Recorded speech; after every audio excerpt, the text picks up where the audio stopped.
So join me this afternoon for a little patch of hedge laying. Winter is the perfect time for laying a hedge, and I have a little hedge behind me ready for laying.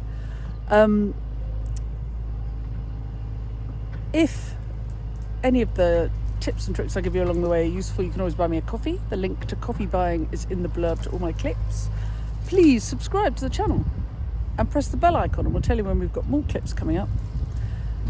And best of all, join my club, where the story of this project behind me is unfolding for the clubbers, as well as more detail for all my clips. Anyway, enough chat. Let's go hedging. Now, you can have lots of kit for hedge laying, but for me, give me a pair of loppers, love them, a nice fresh looking pruning saw, and a good pair of gloves. And the clippings are going to get burned because there'll be so many of them, so I need a fire site. Luckily I've got one of those on the go. Now, these, mostly blackthorn and hawthorn, were all put in as 30-inch whips, possibly 10 years ago, and they're now about 20 foot high. They've never been cut. So they've got their original tree guards still on them, so I'm going to take those off as I go. And I'm also taking off pretty much all of each stem, except I'm leaving one tall bit. So you'd have thought that this might be the middle tall bit. I've taken it off because I'm laying the hedge uphill, very slightly uphill. And so this will be the top, and this is the bit that goes up. And I'm going to do this stem by stem by stem, slowly. It's going to take me all afternoon and possibly tomorrow, but we're not in any rush. Then, when you've taken most of the twiggery pokery off, so you've got a few stems to go, then you can take out your pruning saw and go in as low as you can and cut almost through each stem. Not all the way, but almost through. I'll show you. There, you want to make a steep slice, a long steep slice into the trunk, as close to the ground as you can, without being in a place where you're going to get the saw caught in the ground, in the brush. And then, when you've nearly gone all the way through, you'll see it begin to split. You might need to pull it a bit, and then I'll show you. And then you can just pull it flat. But this is a two-handed job, so I'll show you when I've done it. There. I'd say that was a bit high, but I'll get better at it as I go along. And where the trunk is still attached to the ground, it'll reshoot, and the sap will keep going all the way along this branch. I'm going to cut all the twiggery pokery off the end, and that is the beginning of my new hedge. So as you begin to lay, it's really important to consider the direction you're going in. So there's the corner that I'm working towards. There's the fire site with James adding things to it. So that's my long line that I'm going to work along. And you can see already where this hedge was shading out those beds. Between uses, make sure to hang your tools somewhere you can find them in the hedge. One, you can find them, but two, if you leave them on the ground, you risk treading on them and A, hurting yourself, but B, hurting the tool, which may cost you a good deal of money to replace. So when I've got some nice long straight pieces like this, I'll tidy them up, take the side tubes off, and put them to one side where they'll be used later to stake the hedge and keep it all in place. So eventually this will be pinned down properly, but in the short term it's got this nice useful old stake just keeping everything in place, and that's taken an hour, just to give you an idea of timings. Right, time to go and do the school run. You get the big idea. It does always occur to me when I do a sort of what my mother would call jungle warfare job like this that I could also be spending a good deal of money on gym membership or be a flower farmer. Rosy glow o'clock.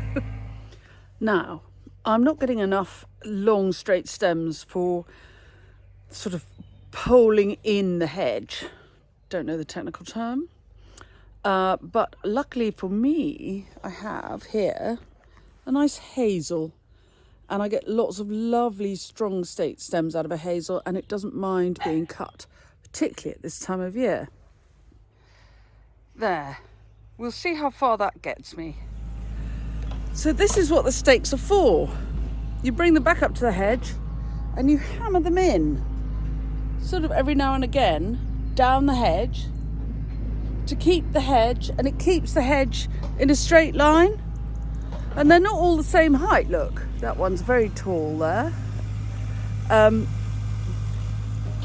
But what I will do when I've finished is I'll cut them all sort of the same height, and I may, if I'm feeling fancy, but this is not a fancy pants hedge, this is just for me, but if I'm feeling fancy, I may run another stake along the top and tie it all in with some willow whips.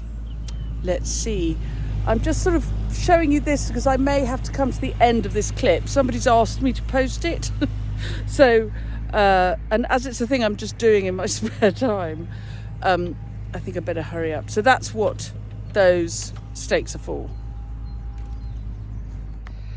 The other thing I forgot to tell you before is one of the reasons you want to cut your stems before you fold your long trees up to make a hedge.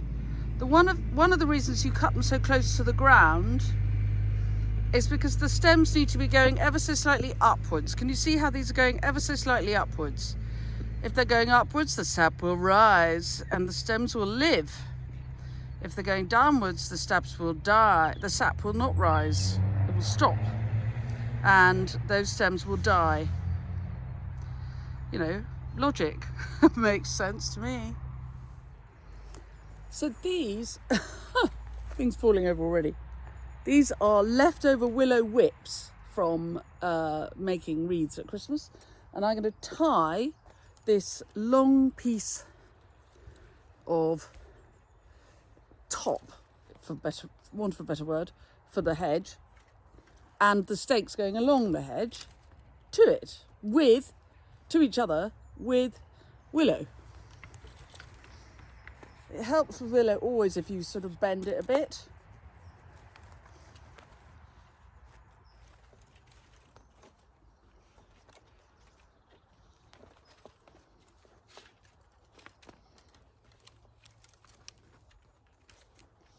And really, not rocket science.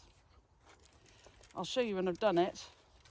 It helps that I'm wearing glasses, because people who wear glasses don't get thwacked in the face by twigs. And being thwacked in the face by twigs is very boring, because it really hurts.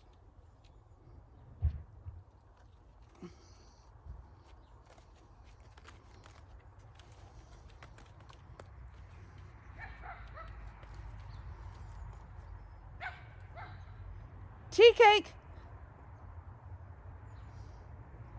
My dog spends her life looking for me. She is charming, but not the world's brightest person. So it's really simple. I've tied it together and I'll show you. And that's the first tie. And I'll pull the other one along and I'll do the next one, and then you'll see.